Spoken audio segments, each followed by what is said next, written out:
Hello there, this is One on One Studio and I'm Hugo. Greetings from Istanbul. I'm at Şile right now. Şile is a coastal town in Istanbul located on the Black Sea. I was curious about this place and taking pictures all day long, and finally I found the chance to shoot another video. I will talk about landscape photography of my experience for last 10 years, and I will try to explain my journey. Maybe it will helpful for you too. Before I jump into the video, I want to thank you all. I almost reached 500 subscribers. Really meaningful for me, and thank you all for your comments, for your likes and your support.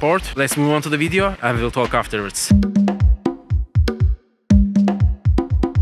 I divide this video in three main categories. The first, I will talk about equipment, and then settings. At last, I will talk about focus and the composition.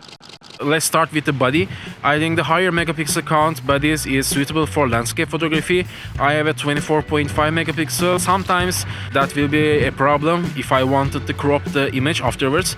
Other than that, for prints, I think that 24.5 megapixel is valid. Second thing is lens. You don't have to have a fast lens like f1.4 or 1.8. Generally crank up the f to get much more area in focus. I wanted to have a sharp lens, that's why I buy that 24 to 70 millimeters. If I can carry two lenses, I always bring my 11 to 20 millimeters with me, because sometimes I wanted to have that wide angle shot. I have a dedicated video about it if you are curious about the performance of this lens. If I don't carry two lenses, put mine 24 to 70 millimeters. Depends on the composition too, but for example, if I see a bird and I will zoom into the 70 millimeters. And the last one, if I plan to shoot some landscape pictures, I always bring my tripod. I think the sturdier is better. I have a basic one, it's Manfrotto Compact series. It works with my camera. My camera is not too heavy.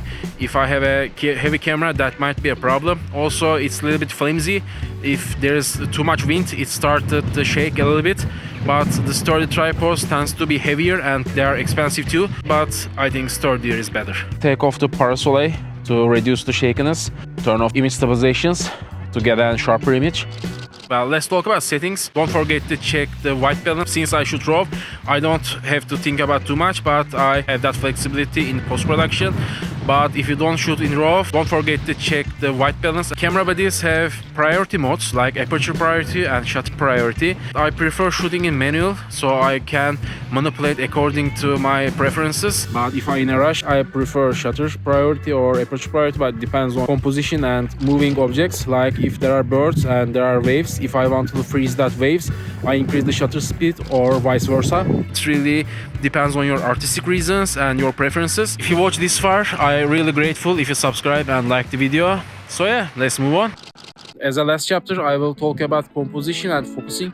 Well, there is a rule of thirds in photography. If you divide your composition in three equal segments and you will place your subject one of the thirds, and that will create a acceptable composition. But I never tried to stick with these rules, and I try to be creative. Oh, let's talk about focusing. It's like all other chapters. It's all depends on your preferences, and there is no one correct way. You can lower your f even 2.8 or 1.4 if you have a artistic reason for it, but generally I shoot at f11 or f8. After f8 with my lens and with my camera body, it's getting softer, so I prefer f8. I generally focus to the infinity in landscape photography and increase the f.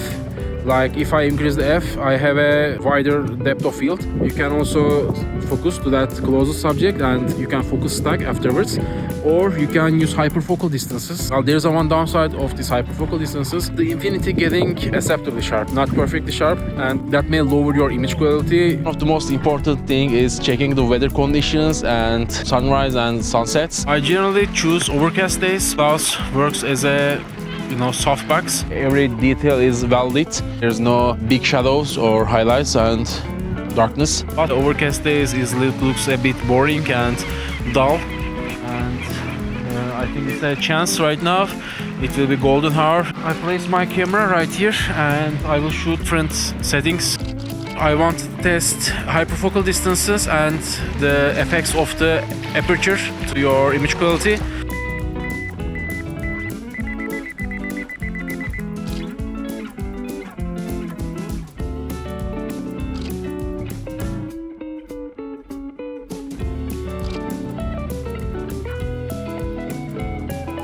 I will finalize this video with hyperfocal distance shot. I put my camera right here and It's f11 right now. So at f11 for my crop body and this camera lens at 24 millimeters, the hyperfocal distance is 2.6 meters. So I put here because probably you see, I will point it with the arrow. This rocks is at 2.6 or 3 meters. So if I focus to that rocks, the hyperfocal distance will cover from 1.5 meters to the infinity. You can use some applications too. For example, the app is called Photopills, and I think there are others too where you can check that distances for your lens and your body.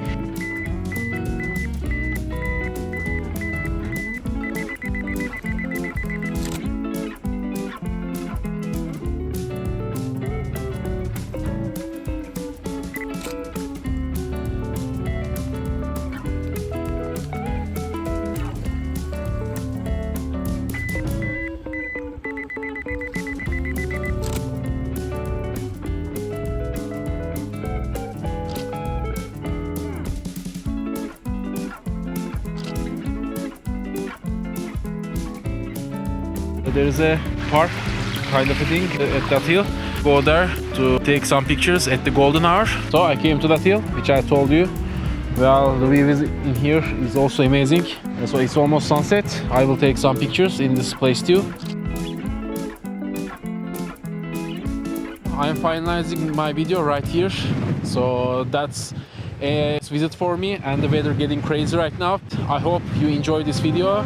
So if you like it, please don't forget to subscribe. Thank you for watching. See you next time. I'm Hugo. Bye.